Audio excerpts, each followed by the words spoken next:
Abra aí sua Bíblia, 1 Reis, capítulo 10.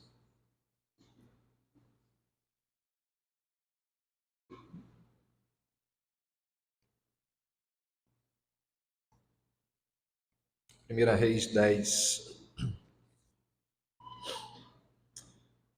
Era o ano de 1271. Não estou lendo não, estou só falando aqui. Vocês estão procurando aí, né? Em 1271, um jovem chamado Marco Polo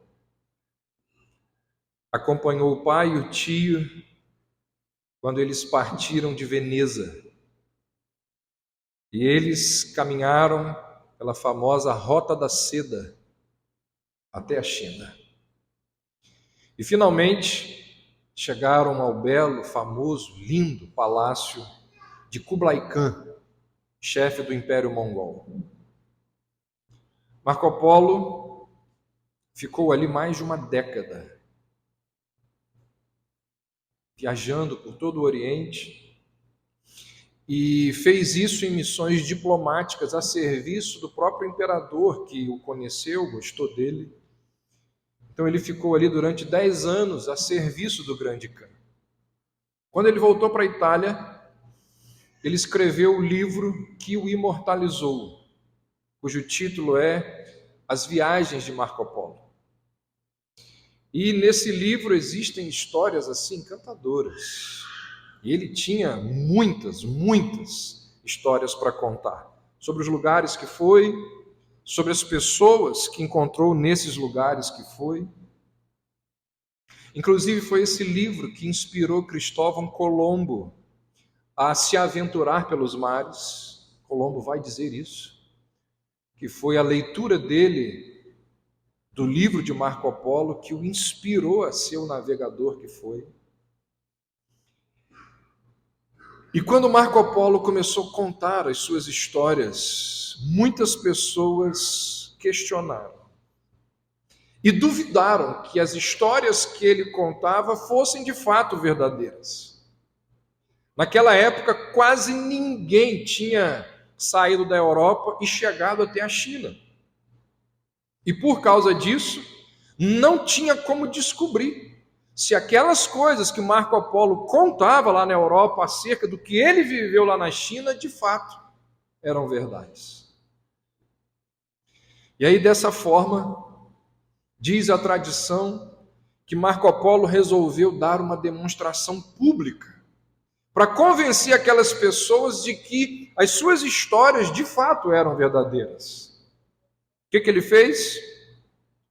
Convidou lá os líderes de Veneza para um jantar, e para receber os seus hóspedes, ele estava vestido ali com uma roupa simples de um camponês chinês, e assim que todos chegaram, ele começou então a abrir ali os bolsos e mostrar dezenas de rubis e de outras joias que ele tinha trazido da China.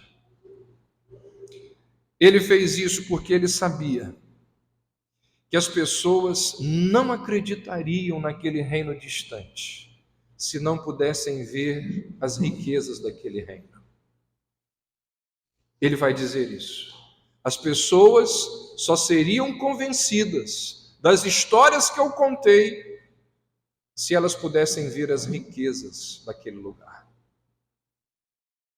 A rainha de Sabá fez exatamente a mesma coisa. Diz a Bíblia que ela tinha ouvido falar de um reino distante, mas ela tinha muita dificuldade em acreditar que tudo aquilo que ela ouvia falar acerca daquele reino, de fato era verdadeiro. Até que ela decidiu ver por ela mesma. Ela disse: eu preciso ir lá ver se isso é de fato verdade. E ela atravessa o Oriente Médio com o objetivo de visitar Jerusalém. Ela faz uma viagem que se transformou num dos mais famosos encontros diplomáticos na história das relações internacionais. Como nós vamos ver aqui, a viagem dessa mulher até Jerusalém foi muito mais do que uma simples questão de interesse histórico.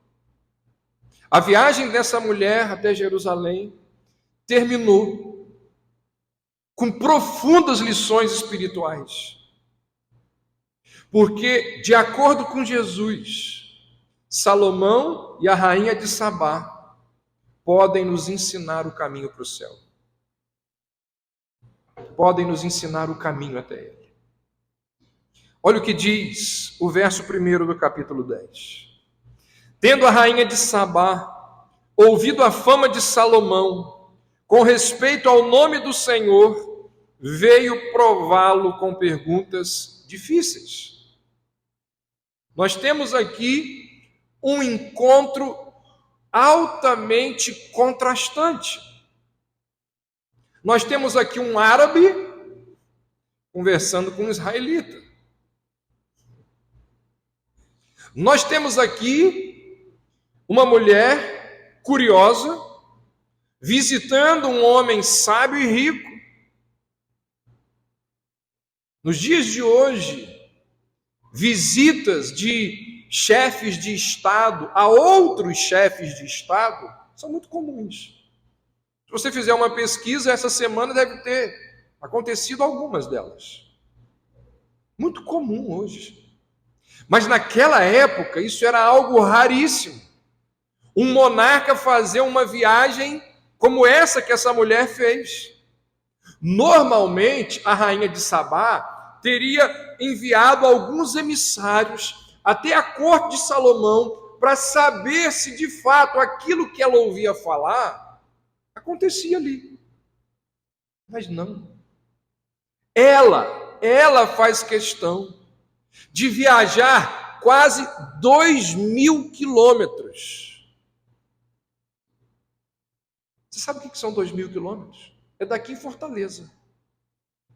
E ela viaja quase 2.000 quilômetros pelo deserto. Não é de carro. É no lombo lá de um camelo. 2.000 quilômetros para ver se de fato aquilo que falavam acerca de Salomão e do seu reino era verdade. E olha, essa mulher, ela não era uma mulher qualquer. Essa mulher era uma das grandes daquela época. Ela não era uma governante sem expressão. Olha o que diz o verso 2. Chegou a Jerusalém com muito grande comitiva, com camelos carregados de especiarias, muito ouro, pedras preciosas. Percebe? Ela não é uma qualquer. Ela chega com uma comitiva gigante, com muita riqueza. Agora, o texto vai nos lembrar que a grandeza dessa mulher não é apenas por causa das suas riquezas, mas é principalmente por causa da sua curiosidade intelectual. Não era simplesmente o que ela tinha, o que ela possuía que a tornava importante.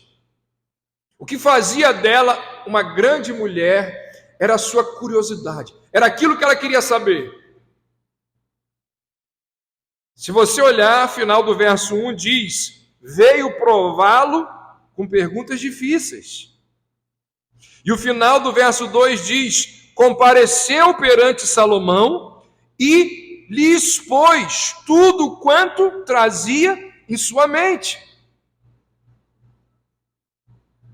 Ela tinha ouvido falar da sabedoria lendária do rei. Ela queria ver por ela mesma. A bem da verdade, ela não acreditava muito nas informações que ela tinha recebido. Ela tinha aquele ceticismo saudável.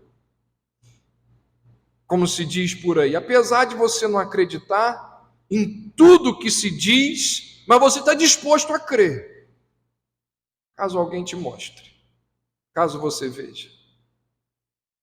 E diz o texto que ela testou o conhecimento de Salomão, apresentando enigmas, descrevendo ali problemas difíceis de se resolver.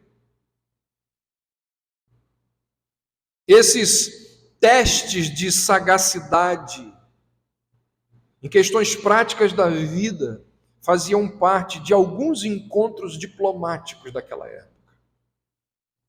E aí, quando Salomão termina de responder as perguntas que ela faz, quando Salomão dá as respostas para esses testes que ela faz a ele, ela vira e diz assim: de fato, ele conhece a verdade. Olha o que dizem os versos 6 e 7.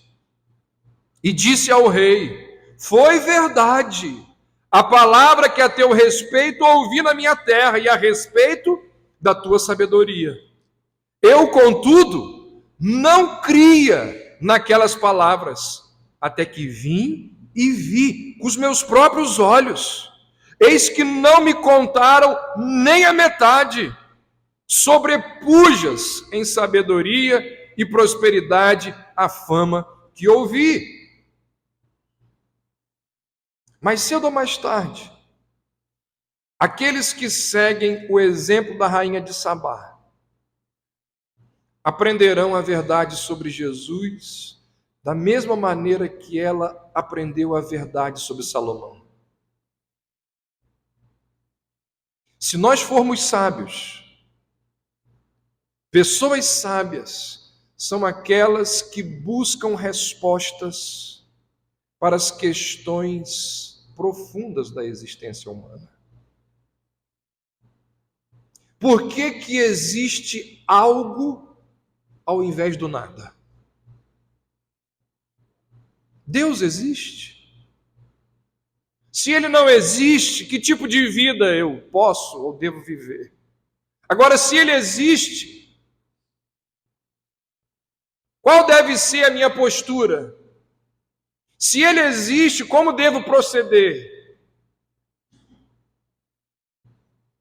O que existe depois dessa vida? Essas questões importantes que eu e você precisamos responder ao longo da nossa vida. Muitos céticos, descrentes, chegaram até Deus com perguntas difíceis, com enigmas complicados, e foram surpreendentemente positivas as respostas que receberam. Pense em Jó. Jó tinha lá páginas e mais páginas de perguntas espirituais. Jó tinha lá inúmeros questionamentos do porquê, dos motivos pelos quais, das suas inquietações. Jó tinha inúmeras indagações. E quando ele se encontrou com Deus, ele teve que reconhecer: eu te conhecia, mas agora os meus olhos te veem. Jó chegou, Jó questionou, indagou e teve respostas. E ao ter respostas, talvez não as que ele quisesse, talvez não aquelas que fossem satisfatórias a ele, mas ele teve respostas de um Deus soberano que tudo controla e que tudo sabe. E então ele disse: eu me arrependo no pó e na cinza. Pense em Tomé. Entrou para a história como o discípulo cético. Se recusou a crer que Cristo tinha voltado da sepultura. Verbalizou ali para os outros discípulos e disse: eu não vou crer, a menos que eu veja ali as feridas da crucificação. Por mais descrente, por mais cético que Tomé fosse, ele ainda estava aberto à verdade. De maneira que quando Cristo apareceu, ele caiu de joelhos e disse: Deus meu e Rei meu. Muitos céticos, ao longo da história, têm chegado a Deus com enigmas difíceis, com problemas e questionamentos os mais sérios, e têm saído dali com respostas positivas. Lee Strobel foi um premiado jornalista norte-americano. Num determinado momento da sua vida, ele escreveu o seguinte: Deus é meramente um produto de pensamento ilusório, da mitologia, da superstição primitiva. Tem muita gente que fala isso. Tem muita gente que crê assim. E para vergonha dele, a esposa se converteu. Aquele jornalista cético, ateu, que defendia o ateísmo, a esposa se converteu. E a mudança de vida daquela mulher foi tão extraordinária que ele resolveu, diante do que viu na esposa, ele resolveu fazer uma investigação exaustiva do cristianismo. Ele coloca de lado antigos preconceitos e começa ali a examinar os dados do cristianismo a partir de um novo olhar, com uma nova perspectiva. Ele começa a ler livros, ele começa a fazer perguntas, ele entrevista pessoas, ele estuda história, ele vai explorar a arqueologia, ele vai ler de tudo relacionado à fé cristã. E o mais importante de tudo, ele lê a Bíblia, verso por verso. E quando terminou toda a sua pesquisa, ele diz: eu precisei admitir. Não queria, mas precisei admitir. Jesus Cristo é o Deus Salvador. Qualquer pessoa que esteja disposta a examinar Jesus a sério, sem preconceitos, descobrirá que Ele é tudo que proclamam acerca dele e muito mais. A melhor maneira de fazer um exame de Cristo, qual é? Lendo as Escrituras. João, ao escrever lá o seu Evangelho, num determinado momento ele diz assim: creiam que Jesus é o Cristo, Filho de Deus.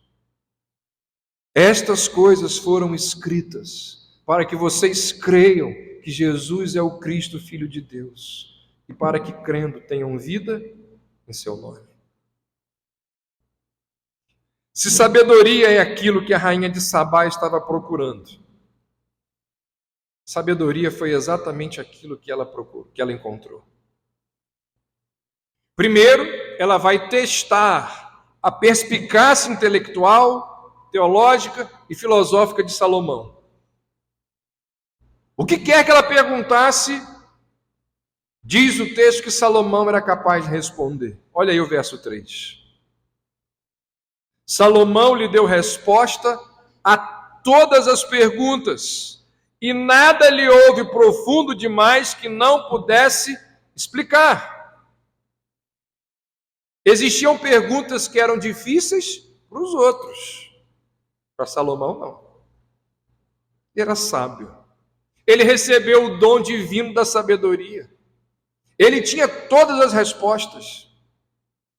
Até hoje nós podemos testemunhar dessa sabedoria de Salomão. Quando a gente lê o livro de Provérbios, quando nós podemos admirar as cartas de amor que ele escreveu ali em Cântico dos Cânticos, quando nós estudamos a filosofia que ele defendeu ao escrever Eclesiastes, até hoje nós vemos essa grande sabedoria desse homem. A rainha de Sabá, ela testemunhou a sabedoria de Salomão, não só na teologia, na filosofia. Diz o texto que ela vai testemunhar a sabedoria de Salomão em várias outras áreas. Salomão era inteligentíssimo e sábio em gastronomia, sabia disso? Em arquitetura, em moda. Acredita nisso? Em moda, em administração, no culto. Depois de fazer a sua visita de chefe de Estado, aquela refinada corte do rei, de ver o elegante palácio, de jantar ali naquela mesa suntuosa, depois de ver tudo isso e de perceber que ele sabe tudo isso, diz que ela ficou em êxtase. Olha o que diz o verso 5. 4. Vendo, pois, a rainha de Sabá toda a sabedoria de Salomão e a casa que edificara, a comida da sua mesa, o lugar dos seus oficiais, o serviço dos seus criados, os trajes deles, os seus copeiros, o holocausto que oferecia na casa do Senhor. Depois que ela viu tudo isso, o que aconteceu? Ela ficou fora de si. Não é possível. Não é possível. Que negócio impressionante. Ainda que ela fosse uma grande rainha, rica, uma das mulheres mais poderosas daquela época, ela reconhece que ela está na presença de alguém muito superior. Salomão tira o fôlego dela.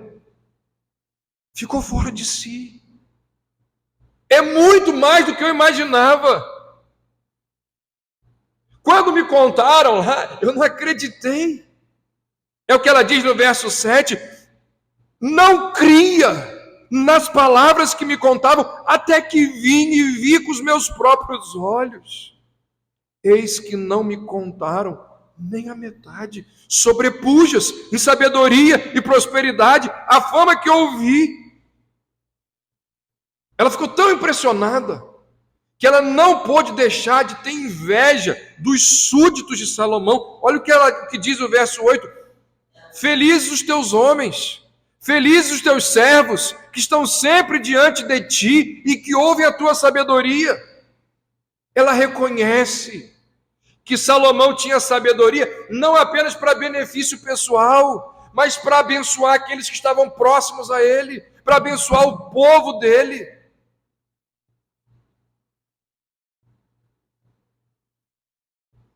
Isso nos lembra que a nossa honra, a nossa alegria em Jesus deveriam ser bem maiores do que normalmente é.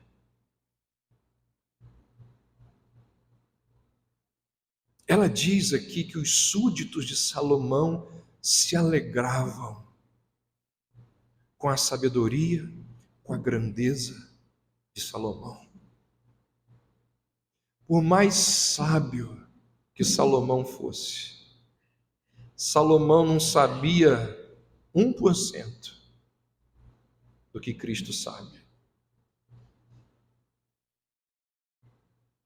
E o que Jesus sabe é de tirar o fôlego. Paulo vai dizer assim: nele estão escondidos todos os tesouros da sabedoria. Não existe nada, absolutamente nada que Cristo não saiba. Na condição de Deus Criador, Jesus sabe tudo o que existe para saber sobre a criação. Desde a menor partícula subatômica, que ainda está para ser descoberta lá pela ciência, até o maior buraco negro lá do espaço sideral, Cristo tem conhecimento absoluto de todas as coisas. Pense na sabedoria de tirar o fôlego do nosso Senhor Jesus, Como Paulo vai dizer, que nele foram criadas todas as coisas. Pense na sabedoria de tirar o fôlego dele, de colocar o nosso planeta no lugar exato para ter vida ali. E que lugar é esse? Perto o suficiente do sol para nos dar calor, mas não tão perto a ponto de sermos queimados. No lugar exato, porque se tivesse só um pouquinho mais distante, a terra congelaria. Pense, considere a sabedoria de Deus em cada ser vivo que existe nesse planeta. A infinidade de peixes que existem, que o ser humano sequer conhece. Há pouco tempo, descobriu-se que nós, seres humanos, conhecemos 5% do oceano. O que existe lá? O que Deus criou? Os elefantes, as baleias, os insetos, as aves, os pinguins, os ursos, as minhocas, sei lá. Deus cria cada um desses bichos. Se você assistir só um programa do Animal Planet, sei lá, desses canais que você vai ficar encantado com a criação do Senhor. Impressionado como que Deus foi capaz de criar tudo aquilo dali. Considere a sabedoria de tirar o fôlego do nosso Senhor, quando Ele demonstrou, através do que falou, do que pregou, as coisas que Ele falava, as coisas que Ele ensinava. As pessoas diziam assim: Ele fala de forma diferente, porque todo mundo cita alguém. Ele não cita ninguém. Ele fala com autoridade própria. Gente, Jesus estava assim conversando, de repente ele contava uma história. De onde que saía isso? Ele estava ensinando, de repente ele conta uma parábola que vai ilustrar aquilo que ele estava ensinando, ou que vai questionar alguém, uma parábola enigmática, cheia de sentido, mas que muitas vezes as pessoas não entendiam. O que ele quer dizer com isso? A parábola do bom samaritano, a parábola do filho pródigo, coisas assim impressionantes que rompem o tempo, brotam assim, dele, do nada, e ele vai contando. Você nunca leu o Sermão do Monte? É uma das minhas dívidas com a nossa igreja. Um dia eu preciso pregar no Sermão do Monte. Nunca preguei. O Sermão do Monte é um negócio impressionante. É algo espetacular que tem naquela passagem ali. As palavras que Jesus conta num outro sermão chamado sermão profético, é uma coisa impressionante. Quando ele equipara ódio com assassinato, Jesus diz: não é só matar, é só o que está no seu coração, já matou.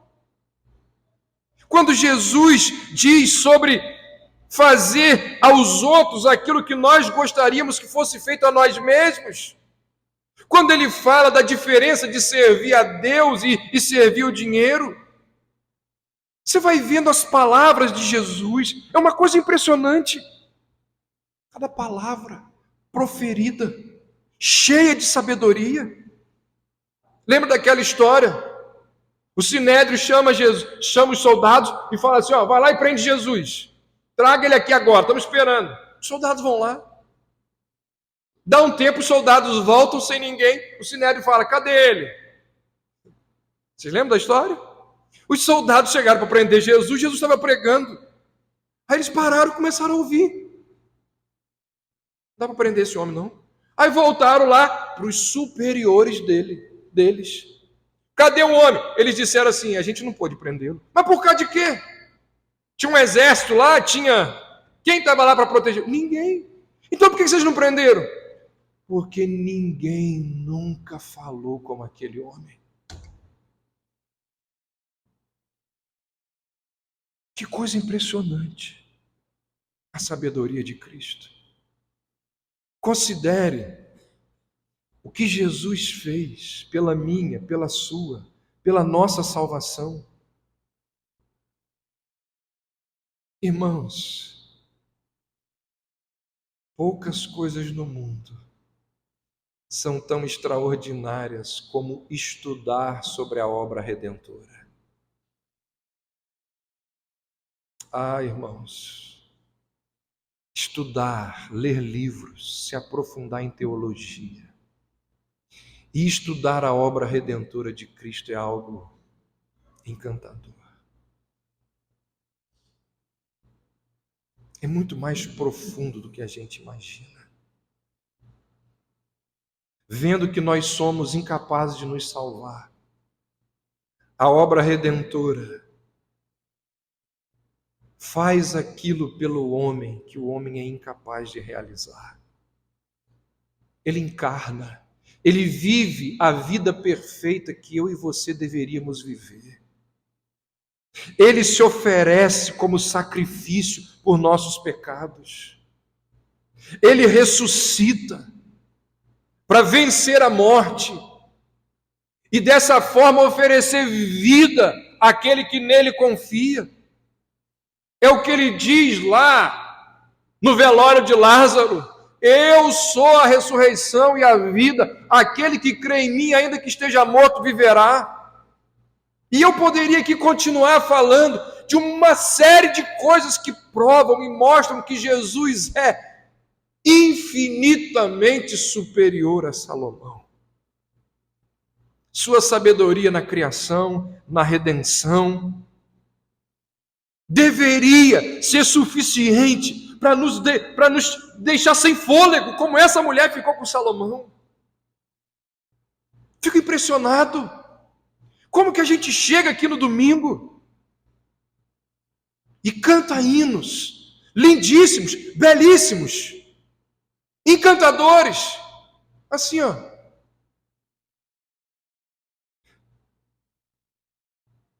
Como que a gente não expressa a nossa gratidão, levantando as mãos, em reverência?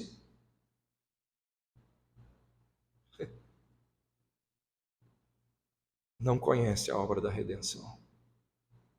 Porque quem conhece a obra da redenção e se relaciona com o Redentor,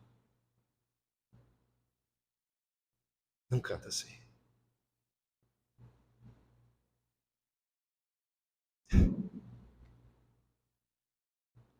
Como nós deveríamos ser vibrantes, alegres, felizes em servir o Rei dos Reis. O texto diz que aquela mulher, diante do que viu, ela perdeu o fôlego. Ela disse: nossa, que coisa impressionante. Não me contaram nem a metade. Será que te contaram acerca do reino de Deus, do Rei dos Reis? Nós honramos a sabedoria de Cristo ao louvá-lo por tudo que nós vemos na criação.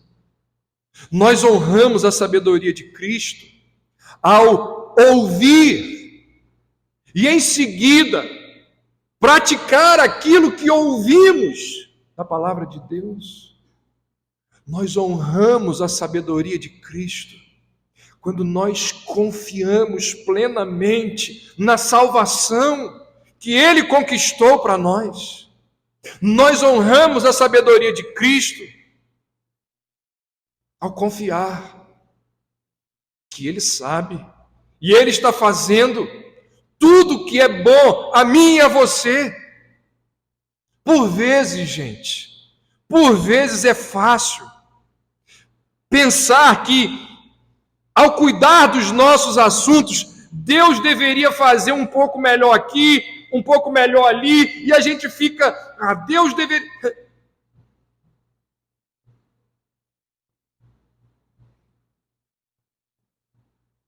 Quando nós consideramos situações familiares, financeiras.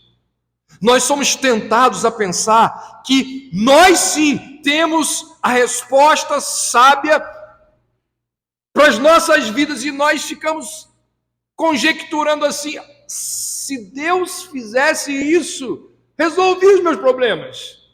Se Deus fizesse aquilo, e a gente fica ali. Isso também é de tirar o fôlego. Uma arrogância de tirar o fôlego enorme. Porque a gente fica zangado com a vida. De mal com a fé. Porque Deus não nos dá aquilo que a gente quer. Não faz aquilo que a gente gostaria que Ele fizesse.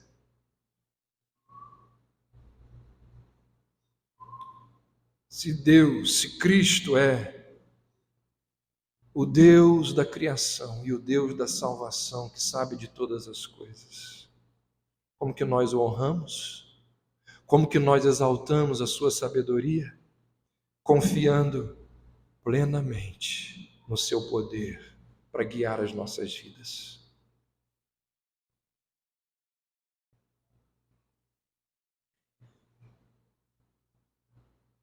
Eu e o pastor Cabral fazemos parte de um grupo de pastores reformados aqui no Brasil. Há menos de 10 dias, um pastor colocou ali um pedido de oração por sua filha de 34 anos.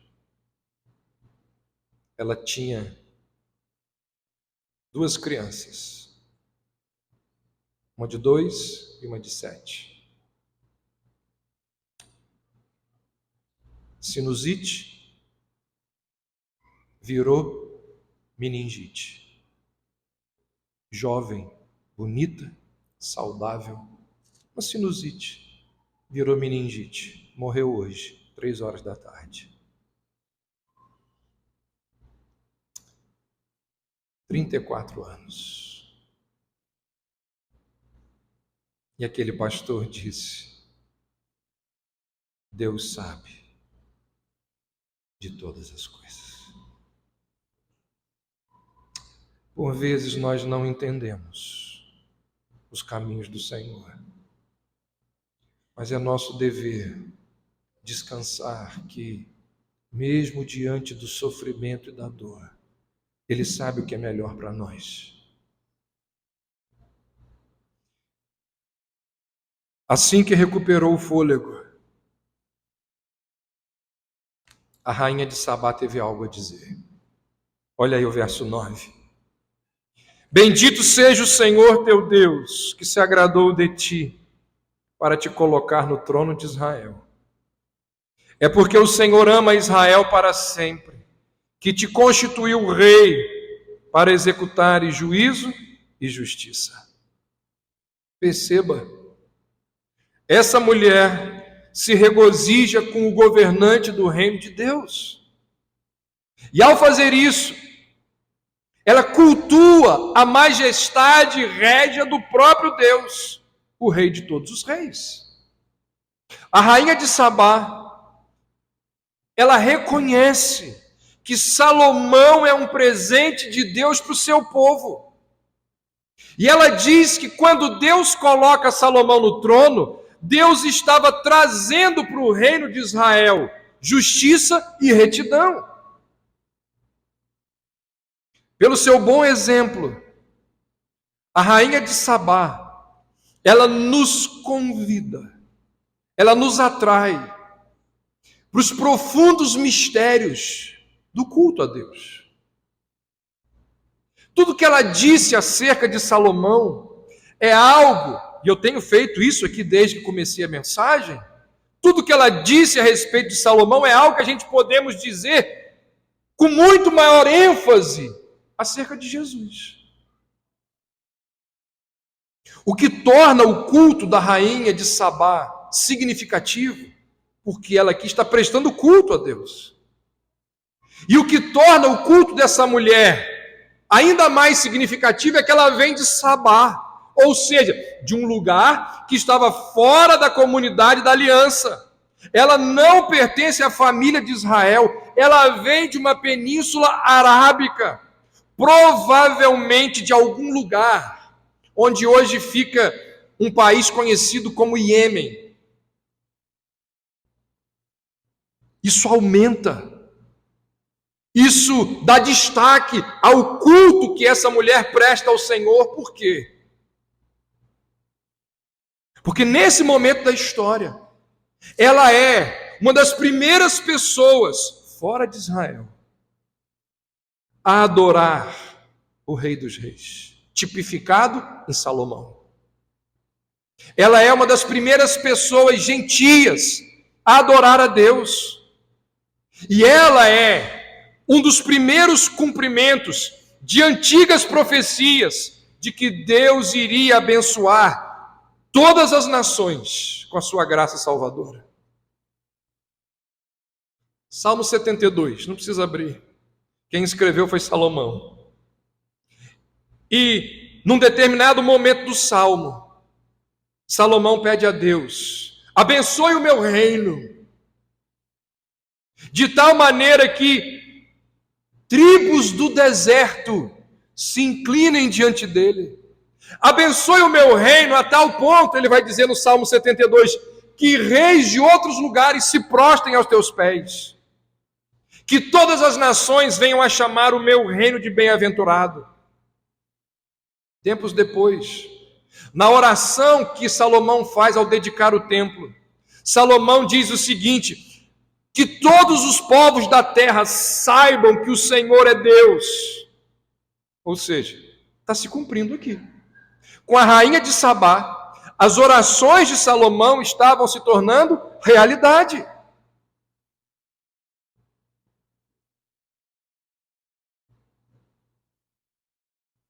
Quando Jesus nasceu, o que aconteceu? Homens sábios vieram do Oriente, anunciando que estavam ali para homenagear o rei. Eles também eram da realeza, percebe? Alguém que vem de longe para exaltar o Rei dos Reis. A semelhança da rainha de Sabá, eles também eram da realeza e vieram para exaltar a Cristo, na condição de rei de todos os reis. O que Jesus recebe hoje? Culto de todas as nações do mundo. Cristo é rei não somente dos judeus, mas também dos árabes, dos asiáticos, dos africanos, dos brasileiros.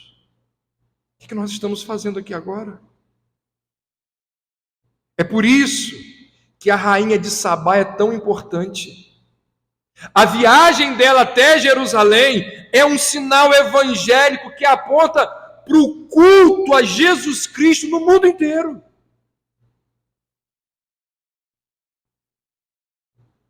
Ela fica impressionada, não apenas com a sabedoria de Salomão. Ela faz algo além de ficar impressionada. Ela faz algo tangível. Olha o que diz o verso 10. Deu ela ao rei 120 talentos de ouro e muitíssimas especiarias e pedras preciosas. Nunca mais veio especiaria em tanta abundância como a que a rainha de Sabá ofereceu ao rei Salomão. Gente, essa mulher chegou em Jerusalém com todo tipo de pedras preciosas, com madeiras belíssimas para a construção do templo, para a fabricação de instrumentos musicais. Ela chega em Jerusalém com especiarias valiosas dos famosos centros comerciais árabes.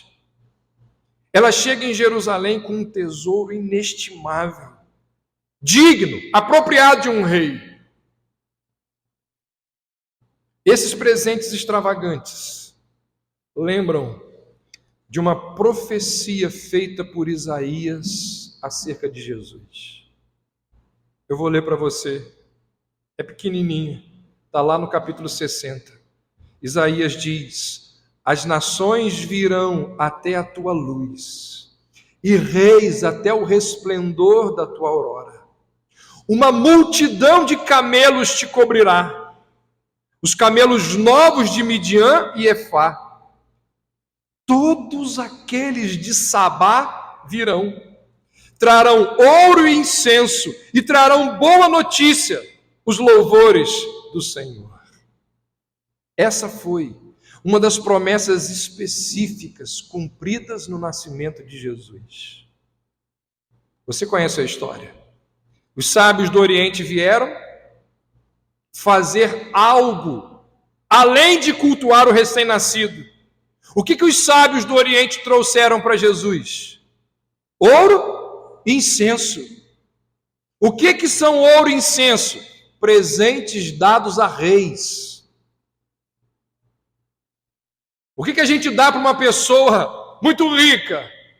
Naquela época, o rei recebia ouro e incenso, a qual Deus havia prometido por Isaías, que chegariam em camelos. A promessa sobre as nações, de que elas trariam seus tesouros ao rei. Deixa eu dizer uma coisa para você.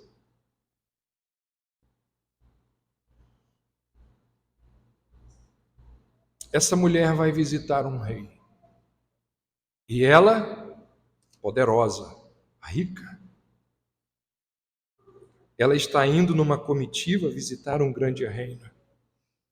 Quando ela chega ali, ela ouve, ela vê, ela perde o fôlego e ela oferta.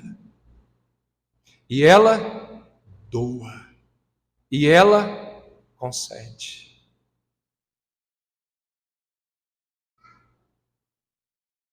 O que nós fazemos diante dos reis?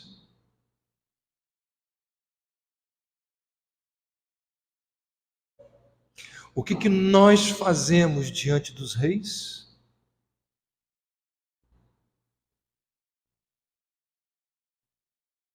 Meu irmão, Cristo é digno dos seus tesouros. Cristo é digno dos seus recursos. E quando você está diante dos reis, do Rei dos Reis, e você faz assim, ó,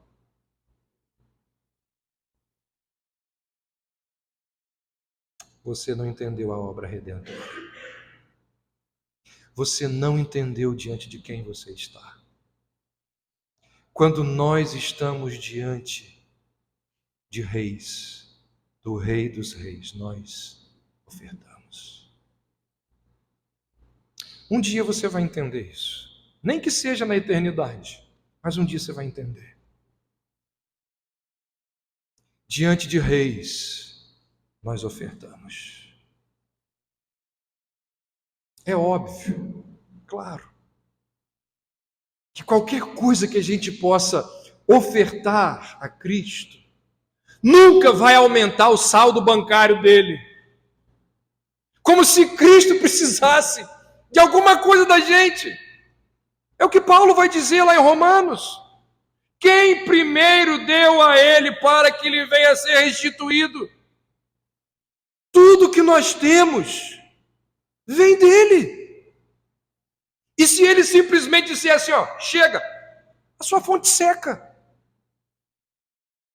Agora, é um privilégio, gente. É um privilégio nosso honrar a Cristo com os nossos recursos, com os nossos tesouros, com os nossos bens. É honra para a gente chegar diante do Rei dos Reis e dizer: está aqui, é teu, é para o Senhor. E você fica aí, ó. Nunca entendeu a obra redentora. Não entendeu. Nós chegamos para o Rei dos Reis e dizemos: deixa eu contribuir com o teu reino. Posso fazer parte da expansão do teu reino. É privilégio para mim. A rainha de Sabá chega e dá a Salomão tesouros em tanta abundância que jamais, nunca aconteceu mais em Jerusalém uma oferta semelhante à que aquela mulher deu. É privilégio, gente. É privilégio.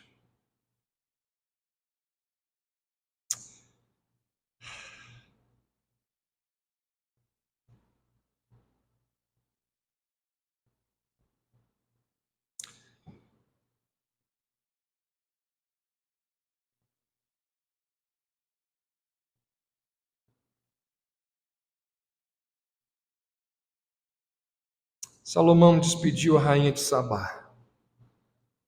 Acabou a reunião. E ele despede a rainha de Sabá. Sabe de que forma?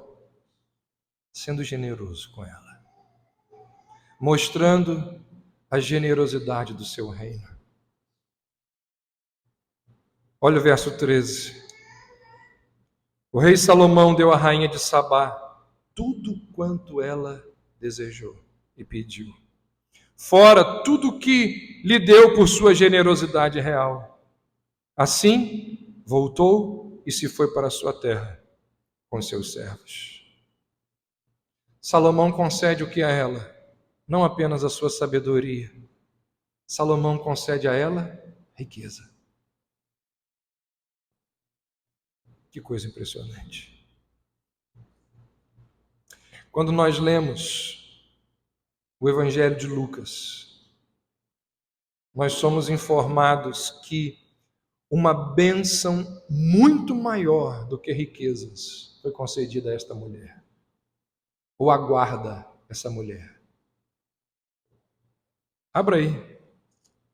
Faço questão que você abra para a gente poder ler junto. Lucas capítulo 11.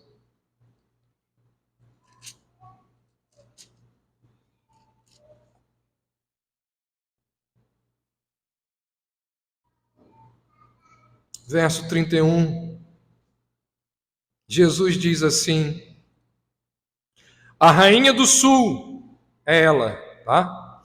A rainha do sul se levantará no juízo com os homens desta geração e os condenará. Porque ela veio dos confins da terra para ouvir a sabedoria de Salomão.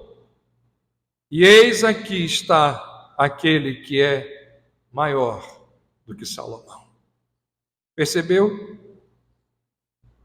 Jesus diz que naquele grande dia, a rainha de Sabá receberá a bênção da vida eterna. E ele faz aqui uma comparação e uma advertência. E com isso nós encerramos. O que a gente pode perceber aqui? Que Jesus é infinitamente maior do que Salomão. E que assim como Salomão, ele concede à rainha de Sabá aquilo que ela deseja.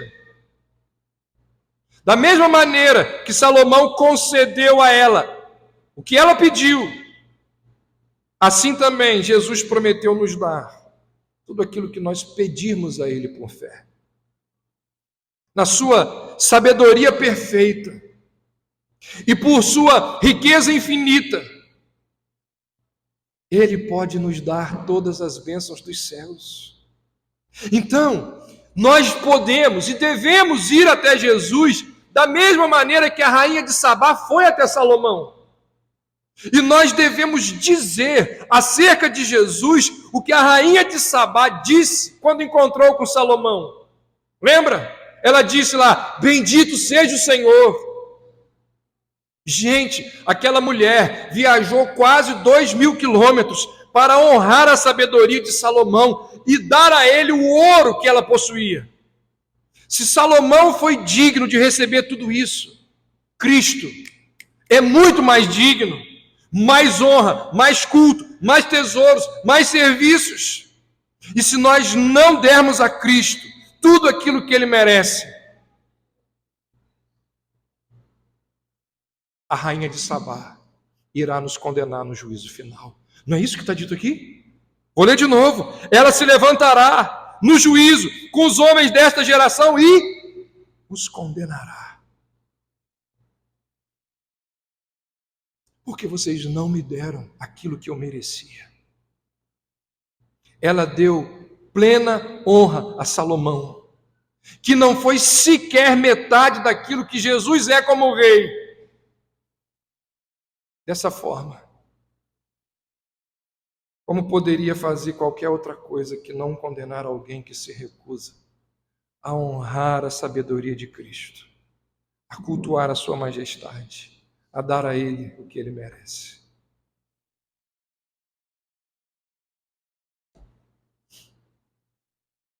Você vai se encontrar com a rainha de Sabá. Aqui. No juízo final, ela vai estar lá. O que ela vai dizer sobre você?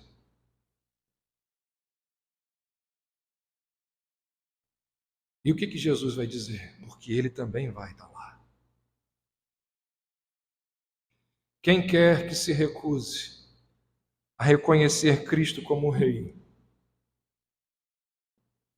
E olha, reconhecer Cristo como Rei é muito mais do que meras palavras. Reconhecer Cristo como Rei significa ser súdito. Você sabe qual é a característica de um súdito? Uma das principais, ele não tem vontade. Ele só obedece. Quem quer que se recuse a reconhecer Cristo como Rei será condenado.